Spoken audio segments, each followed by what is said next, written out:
মানসিক অবসাদে নিজের কপালে গুলি করে আত্মহত্যার অভিযোগ কলকাতা পুলিশ কর্মীর। তার নাম গোপাল কুমার নাথ। মালদা ইংরেজ বাজার শহরের উত্তর কৃষ্ণপল্লী এলাকায় তাদের বাড়ি ছিল। জন্ম এখানেই হয়। বাবা পরিবহন দপ্তরে চাকরি করতেন, অসুস্থ হয়ে মারা গেছেন। কলকাতা পুলিশে চাকরি পাওয়ার পর 2017 সালে বাড়ি বিক্রি করে মা ও স্ত্রীকে নিয়ে কলকাতায় স্থানান্তরিত হয়। পাড়া প্রতিবেশীরা জানাচ্ছেন ভালো ছেলে ছিল, সবার সাথে ভালো সম্পর্ক ছিল, তবে কি কারণে আত্মহত্যা সেটা তদন্তের বিষয়। গোপালও ভালো ছিল, মাও ভালো ছিল, কোথাও থেকে কেউ পাড়াতে বলতে পারবো না খারাপ। আমার সাথে 2-3 মাস সাথে আমার সাথে কথা হলো মার সাথে কথা। হ্যাঁ, ওর মা বললো সবাই ভালো আছি। আমি যে ওর মা পর বললো যে আমি মালদায় যাবো, মালদায় গেলে আমার বাড়ি এসো।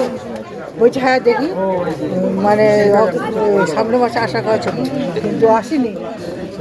কিছু শুনেছেন?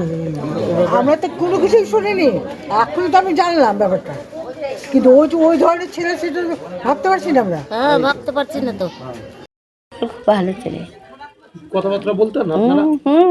আমরা কথাবার্তা বলতাম, আমাদের কাকিমা বলতো। হ্যাঁ, ছিল ও বেসিক্যালি আমরা পাড়ার ছেলে হিসাবে মিশতাম, খেলাধুলা একসাথে ছিল। তারপরে তো কেপিতে জয়েন করার পরে কলকাতায় ওরা শিফট হয়ে যায়। কি শুনেছেন? হ্যাঁ শুনেছি তো, খবরের মাধ্যমে শুনলাম যে ও নিজেই নাকি সুসাইড করেছে। কোনো সমস্যা ছিল? কোনো সমস্যা দেখেছেন? না না না, কোনো সমস্যা তো আমরা দেখিনি, ছোটবেলা থেকে একসাথে খেলাধুলা করেছি। কত বছর হলো এখান থেকে শিফট?